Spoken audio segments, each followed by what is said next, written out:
Hi ladies, welcome back to my channel. If you're new around here, my name is Nikki and I am a third-year homeschooling mom to 5 little boys. And in today's video, I am going to be sharing the 3 things that I learned, well, just a few of them, 3 of the many things that I learned in my first year of homeschool. So grab a cup of coffee or some tea and let's chat.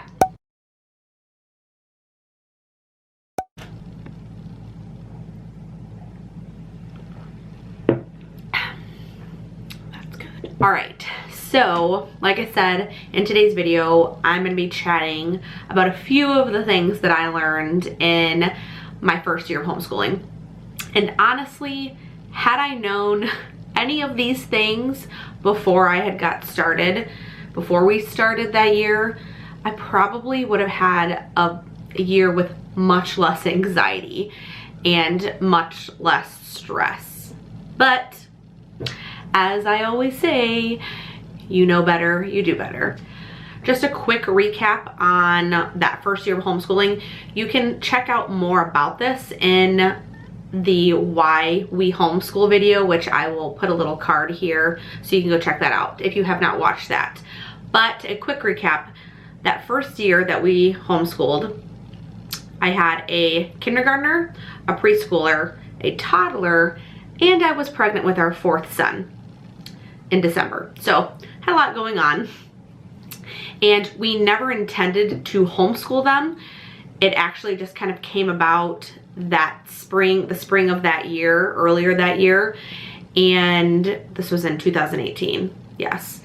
And we had been having so many issues with the administration office of their preschool, and it just kind of like snowballed from there into me looking into other ways to educate my kids. We ended up pulling them from preschool, and it kind of led me down a rabbit trail of educating them at home and ultimately leading us to what would this look like if we continue to do this in the fall when our oldest son would have been going into kindergarten. We started in September and went full steam ahead. Well, I did. However, I quickly realized that all of the things that I had planned for and had envisioned to happen weren't actually going to happen the way that I had envisioned them to happen. Which leads me into the first thing that I learned that year. Too much planning will lead to overwhelm. And boy, was I overwhelmed. So this was my first year. I was honestly clueless, even though I had read all the blogs and I had gotten some advice from some other veteran homeschool moms. No one actually told me that all the things that I had planned for or thought I was gonna do weren't really going to happen that way. No one told me that. I was a mom to 3 little boys, 5 and under, and pregnant with our 4th one. I already had a lot going on, and then I added homeschooling for the first time on top of all of that. It was not realistic in any way, shape, or form, the things that I had thought that we were going to do. Like, not even kind of. I had a very detailed schedule of things that I thought we were gonna do, what each day was going to look like. I had it mapped out to these are the pages we're gonna do and this is when we're gonna do them. You wanna know how much of that came to fruition? Maybe one thing, maybe one. So I wanna show you something. So before I show you this, I just wanna say that I'm not against planning or having a homeschool planner or anything like that. But I will say that for me, having a planner in this type of way was not realistic, still is not realistic. I'll never do this in any foreseeable future. Maybe in time, but not right now. So this is the planner. I still have it, that I bought that first year. and it's beautiful. It's really nice on the inside. There's like lots of things, lots of really good things in here, and I kept it because I still use it from time to time, but for different purposes. So I just want to show you what I did for that first year. So this, I actually sat down weeks in advance, probably in August. So like I said, we started in September. I sat down in August and I planned out our entire month of September. Now, as a reminder, I had a kindergartner and a preschooler who was 4 that I was focusing on that year. Also had a toddler in tow and was pregnant. These are important things to remember. So hopefully this focuses.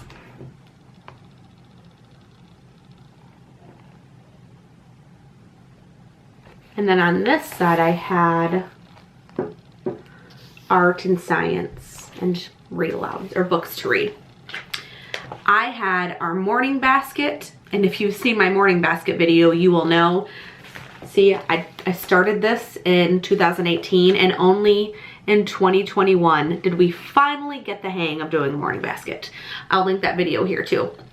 But I had morning basket down for every day. I had phonics for every day, writing and math, what each kid was gonna do, how many pages, how many lessons, you know, what lesson they were gonna do, all of those things.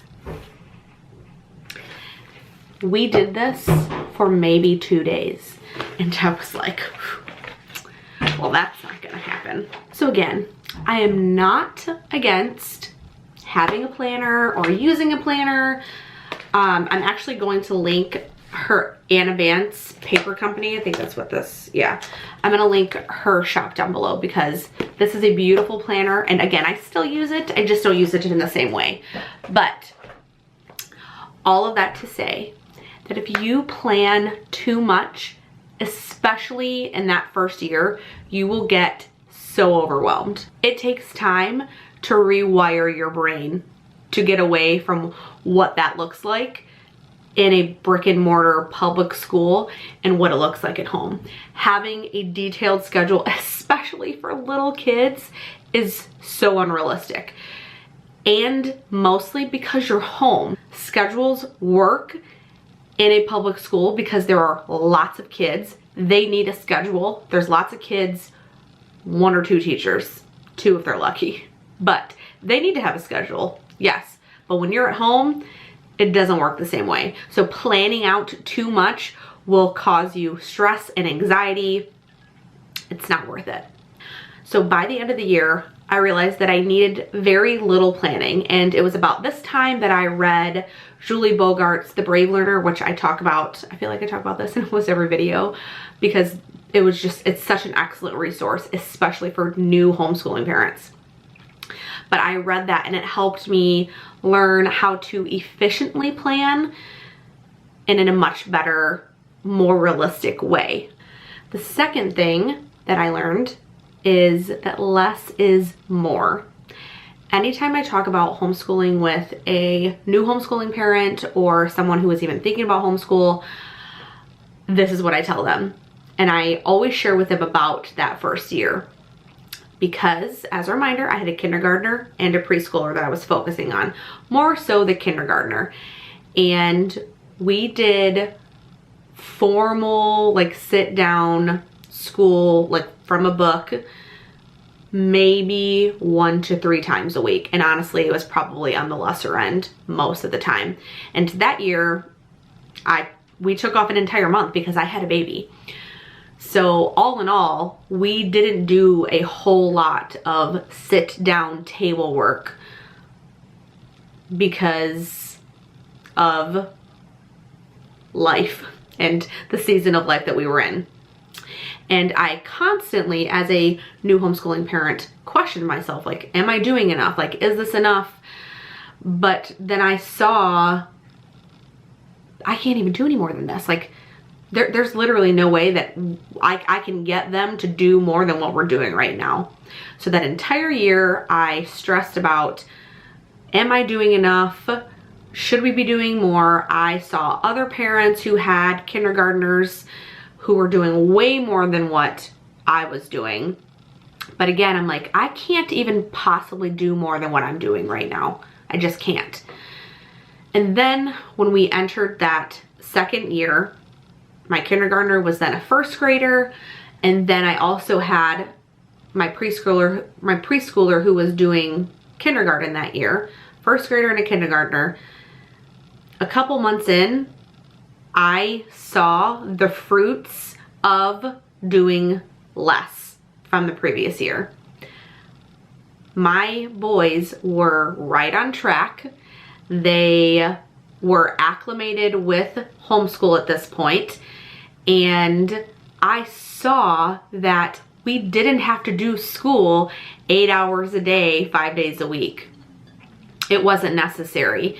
They were exactly where they were supposed to be as far as education standards, and all of that stress and worry from the previous year was for nothing because I was doing enough. We were doing enough. We spent less time doing table work and more time playing at the park, going to museums, going to science centers, going to the library, spending time with friends.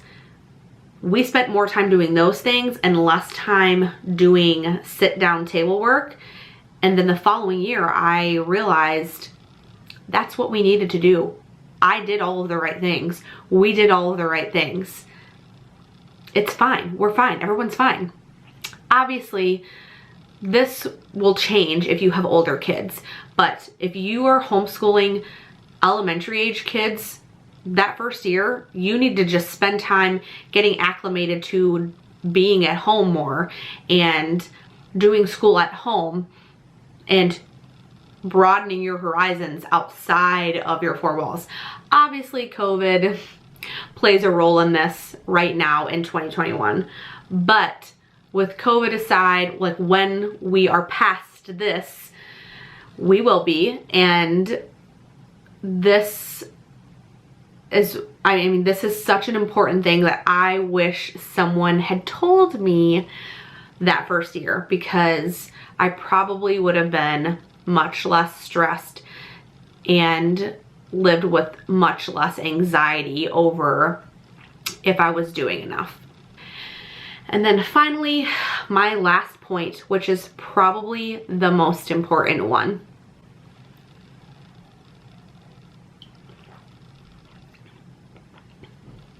Heart over head. I saw one of my very favorite homeschooling parents. Her name is Kate, and she is from My Little Poppies. I'm going to link her website below.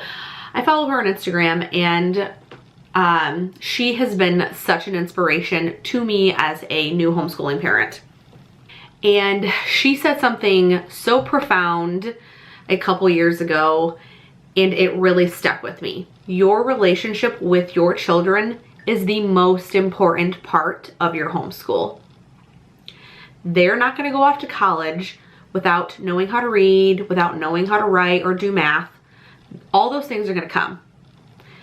Do not sacrifice your relationship with your child over a math lesson, over a writing assignment. It is simply not worth it. Your kids are not going to remember whether they finished their reading lesson or whether they did a spelling test. They are going to remember cuddling up on the couch and reading picture books, playing board games in front of the fireplace. They are going to remember having tea over poetry books. They are going to remember building forts on a rainy day. They're going to remember drinking hot chocolate while they painted with mom. Those are the things they're going to remember. They are not going to remember all of the days that they sat down and did their math and their reading and their science. Those are not the things that they're going to remember from their childhood. I feel like in every video I want to remind myself and you some of the things that make homeschool beautiful. And this is absolutely one of them. That you get to cultivate this rich, beautiful relationship with your children because they are home. And yes, it is important for us to educate them and prepare them for adulthood, but not at the sacrifice of your relationship with them. You don't have to sacrifice your relationship with them in order to get book work done. Their hearts are so much more important than the head work, the brain work, the things that we think that they need to learn and need to do, because those things do matter, but they are not the most important. And finishing that curriculum, making sure they're keeping up, making sure they're not behind, those things matter, but what really matters is the relationship that we get to build with our kids while we have them in our home. And we have them for such a small blip of time in the spectrum of their life. Let's make the most of it. Let's take advantage of this precious time that we have with them and not sacrifice our relationship with them for a lesson. That's it, ladies. Those are a few of the things that I learned in my first year of homeschooling.